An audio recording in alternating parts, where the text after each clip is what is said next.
आपकी ये मंदिर वाली जो जगह है वो कितने एकड़ में फैली हुई है? 22 एकड़ में, 22। जिसमें 322 छोटे छोटे मंदिर हैं भगवान के। ओहो, माने भगवान का पूरा शॉपिंग मॉल ही सजा के रखा है। साइलेंस। और इन सारे मंदिरों में भगवान की सेवा के लिए 142 पुजारी हैं, समझा? आपके मंदिर के बाहर भिखारी कितने बैठते हो पता है आपको? क्या? भिखारी भिखारी अंदर की 320 मूर्तियां, 142 पुजारी पुजारी याद है आपको, लेकिन आप ही के मंदिर के बाहर बरसों से कितने भिखारी बैठते हो याद है आपको? मिलॉर्ड, इनके मंदिर के बाहर जो भिखारी बैठते उसमें से किसी को भी मंदिर के अंदर एंट्री नहीं। अब धूप हो बारिश हो बाहर सड़ते रहने का, अंदर पैर नहीं रखने का। ना मत कहना, ना मत कहना। ये आप ही के मंदिर के पुजारी ने मुझे बताया था। उसने तो मुझे ये भी बताया था महाराज कि कांजी भाई, ये केस अगर आपको जीतना है ना भैया तो हर सोमवार को आइए। तो मैंने पूछा मिलॉर्ड कि मैं कहाँ हूं? तो कहते हैं शिव जी के मंदिर में आइए और 1 लोटा दूध चढ़ाइए, फिर देखिए। मैंने बोला ठीक है, ये भी करके देख लेते। तो मिलॉर्ड में पहुंच गया मंडे को दूध का लोटा लेकर। ये लंबी लाइन लगी, सबके सब हाथ में लोटा पकड़ के खड़े हुए थे ऐसे। मैंने सोचा अंदर जरूर कोई दूध पीने वाला होगा, वरना ये सब गधे थोड़ी है जो ऐसा लोटा पकड़ के लाइन में खड़े। मेरा नंबर है, मैं अंदर गया, अंदर कोई नहीं था दूध पीने वाला, कोई नहीं। बीच में वो काला पत्थर पड़ा हुआ था, उसे शिवलिंग कहते हैं मूर्ख। हाँ, शिवलिंग पड़ा हुआ था। और वो पत्थर मिलो, वो पत्थर दूध था। और वो पत्थर के बिल्कुल बगल में से छोटी सी पतली सी नाली में से वो सारा दूध बाहर की ओर जा रहा। मैंने बोला कि यस, बाहर तो कोई खड़ा होगा दूध पीने वाला। देखा बाहर भी कोई नहीं था। वो सारा दूध मिलो उस नाली से निकलकर बाहर गटर में जा रहा, टोटल वेस्ट। और वो गटर को लग के एक भिखारी खड़ा हुआ था, बेचारा 4-5 दिन का भूखा होगा महाराज, भूख के मारे वो कांप रहा था। उसको शायद ये दूध ही पीना था, लेकिन गटर में से कैसे? तो उस भिखारी को मैंने मेरा दूध का लोटा दे दिया और दूध पीकर उसने मुझसे क्या कहा पता है? भगवान तेरा भला करे।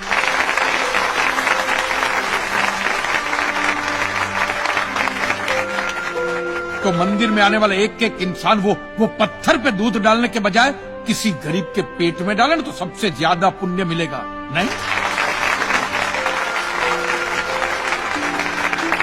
और हाँ मौलवी साहब, किसी दरगाह पे फूलों की चादर ओढ़ाने के बजाय किसी नंगे फकीर के बदन पे कपड़ों की चादर ओढ़ाई जाए ना तो अल्लाह को बहुत खुशी मिलेगी। और जीसस के सामने मोमबत्तियां जलाने से अच्छा है किसी गरीब की झोंपड़ी में जलाइए, तो उसके घर में कभी अंधेरा नहीं होगा। क्यों, तुम भी भगवान को नहीं मानते क्या? अरे मैं खुद भगवान हूँ। अच्छा, तो मैं अमिताभ बच्चन हूँ। देखो कांजी, दूध, चद्दर, मोमबत्ती ये सब चलाना एक प्रथा है। भगवान की पूजा अर्चना, इन सब का मूल्य तुम नहीं समझोगे क्योंकि तुम एक नास्तिक हो। जगत की मोह माया से तुम अभी तक मुक्त नहीं हुए। आप तो हो गए हो ना, आप तो बिल्कुल मोक्ष के दरवाजे पे खड़े हो। तो ये जो रीति रिवाज के नाम पे ढोंग चलते उनको बंद करवाइए ना महाराज। शनिवार को हनुमान जी की मूर्ति पे कितना तेल बर्बाद होता है पता है आपको? लोग 2 रुपये के 5 रुपये के सिक्के यूं यूं यूं करके मूर्ति पे चिपकाते हैं। हनुमान जी इन सारे चिल्लर का क्या करेंगे? कांजी भाई बिल्कुल ठीक कह रहे हैं। साईं बाबा अपनी पूरी जिंदगी गरीबों के लिए और गरीबी में जिए। जब तक वो जिंदा रहे तेल की एक एक बूंद के लिए दर बदर भटकते रहे, और आज उनके मरने के बाद उनके लिए करोड़ों का सिंहासन, सोने का मुकुट, किसके लिए बताइए महाराज। एक बात बताइए, जो भी भक्त भगवान की श्रद्धा से सच्चे दिल से भक्ति करता है उस पर तो उस परम कृपालु की कृपा दृष्टि रहती है ना? रहती है ना? आया ना? तो चलिए महाराज, मुझे यह बताइए कि अमरनाथ और वैष्णो देवी की यात्रा पे जाती हुई बस नीचे खाई में क्यों गिर जाती है?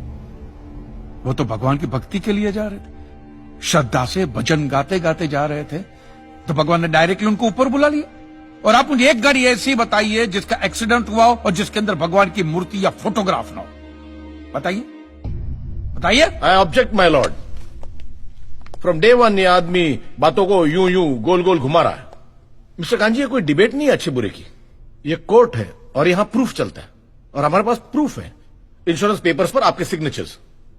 इसलिए लीगली आपको कोई हक नहीं बनता इंश्योरेंस कंपनी से पैसे मांगने और जहां तक हमारा प्रश्न है, बीमा कंपनी के नियमों को हम नहीं मानते। अगर उन्होंने लिख दिया कि भूकंप जज साहब ने करवाया है, तो क्या जज साहब पैसे देंगे? इसी तरह पॉलिसी में भगवान का नाम लिख देने से भगवान पैसे देने के लिए प्रतिबद्ध नहीं होते। अगर आप चाहते कि भगवान आपके पैसे लौटा दे तो ये प्रूफ करो कि ये भूकंप भगवान ने किया है। किया ही है ना। इन राइटिंग है, कहीं लिखा हुआ तुम्हारे पास है? Any proof?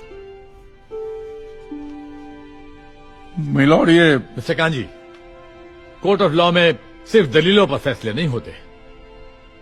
आपकी दलीलें, आपके आर्गुमेंट्स आम जनता के लिए कितने भी वैलिड क्यों ना हो, लेकिन अगर आप उन्हें साबित नहीं कर सकते हैं तो उनका कोई मतलब नहीं।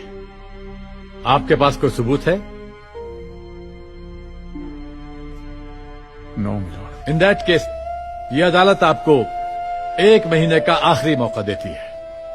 अगली डेट पर अगर आप सबूत नहीं पेश कर सके तो I am afraid you will have to rest your case and all others. Court is adjourned for the day. Relax. अगली बार इस कोर्ट में नजर आए ना तो मानहानि का ऐसा केस ठोकूंगा, पहने हुए कपड़े भी उतर जाएंगे। रिलैक्स।